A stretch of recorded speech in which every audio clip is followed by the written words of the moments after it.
Dwinda Ratna pasrah dihujat setelah cerai dari Furry Setia. Dwinda Ratna tidak bisa mengendalikan komentar netizen terkait perkara cerainya dari Furry Setia.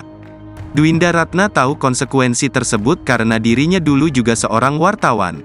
Bahkan Dwinda Ratna awalnya sempat takut menikah dengan Furry Setia karena kehidupannya bakal menjadi sorotan publik. Alhasil perceraian Furry Setia dengan Dwinda Ratna pun menjadi sorotan publik. Karena tiba-tiba Furry Setia dan Dwinda Ratna kompak mengabarkan perceraian setelah 5 tahun menjalani hidup berumah tangga.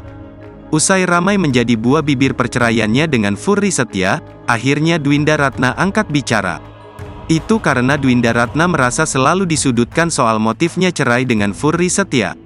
Diketahui publik sempat kaget dengan berita perceraian antara Furry Setia dan Dwinda Ratna tersebut.